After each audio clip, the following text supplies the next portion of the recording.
Will you tell us something you've learned over the years of how to do interviews better, how to make the method work better for what you've been trying to do with them?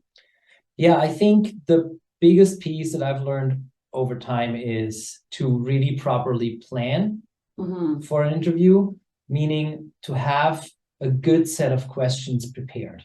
And not just a long list of questions, but more like a pathway of questions. So where you have a main question, and then before your interview, you think about what are the topics that are really important that they come up, and then make sure that you have follow-up questions for those so that you have this pathway for your interview. So that way you allow for space and you allow the conversation to go where it goes, but you have this tool that brings the conversation back on track to what you want to know, which makes it much easier than to analyze information and compare cases, because they all will go in different directions, which is good. Yeah. But you still want to make sure that you get the kind of core information that you want. I think that's Right. one big thing.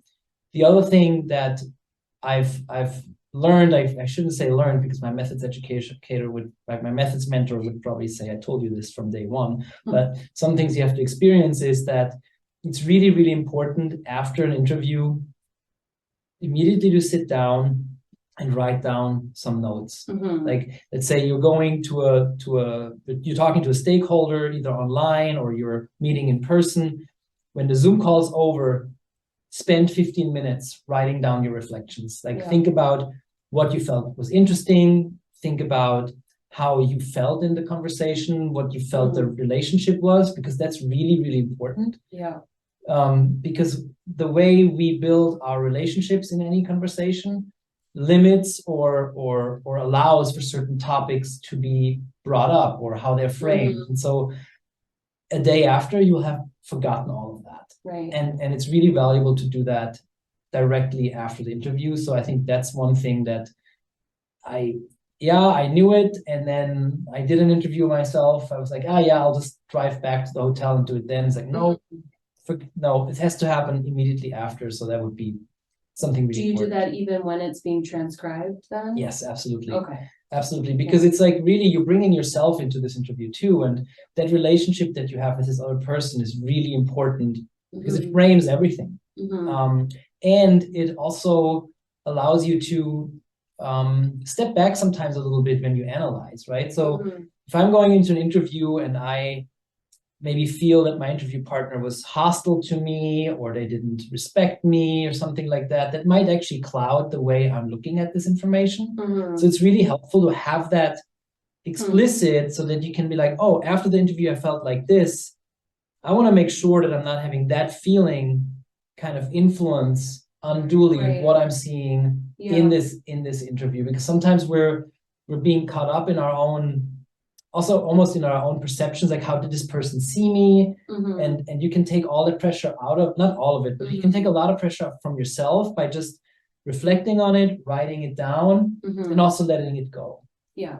And with that, the last piece I would say is that there are really no failed interviews. Like, even hard interviews, or if you feel like you didn't have good rapport, there's always good information, because even on this relationship level, if you talk, for example, to a local stakeholder, if you had a hard conversation and you look later at this information, you might actually see that there's maybe some assumptions that you made that weren't applicable, or some assumptions that they made that weren't applicable. And so then, even if you have this kind of sparse interview or it's short, you can still look at it and see actually where maybe there are some conceptual breakdowns that could help you actually develop that relationship. Right.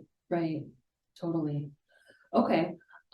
So extension, you've worked here for quite a while now, and you know how busy our educators can get, and specialists and other folks in the organization too. So what is your recommendation, or maybe one tip for how interviews can be accessible and achievable and doable for folks that aren't, methodologists like you are? Right.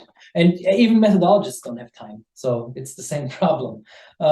So again, I would say the most important thing is to limit the scope of what you're asking. I think most people ask too many questions. They try to cover too many topics. And that's true for everybody. If you're in the top, if you're in the field and you're invested, you want to ask all kinds of questions, but to really only ask maybe one key question or maybe two is really, really helpful. Because even if you just ask one question and then maybe a couple of follow-ups, that might already be 10, 15 minutes. Right. And you want to create that space for the participant to really bring out a narration and not just kind of have these almost sports style interviews where you're like, oh yeah, one question, short answer, one question, short answer. Right. That's going to make it much harder for you to analyze the data. So then you're going to spend much more time analyzing data that's very fragmented. So good planning, good question design, very, very small, ask fewer questions than you need, maybe just one question, one main question with a couple of follow-ups. And then at the end of the question, what else is important that didn't come up? Because then you again open up the opportunity there. And then the other piece that I would recommend is to really be purposeful in how many interviews you're doing. So don't do 10, 15, 20 interviews, especially not right off the bat. Think about being really purposeful and really deliberate in your selection of your interview partners, because you're encroaching on their time because they're busy too. And also then think about, maybe I'll just do 2 or 3 15-minute interviews. Have them transcribed or write summaries, do the analysis because that takes time. And then after 3 interviews, go out like, oh, actually now I have a different question, maybe for a different partner. Or I'm going to come back to that partner and say, oh, this is what I learned. And actually others have said something similar. What is your opinion on how we could address this?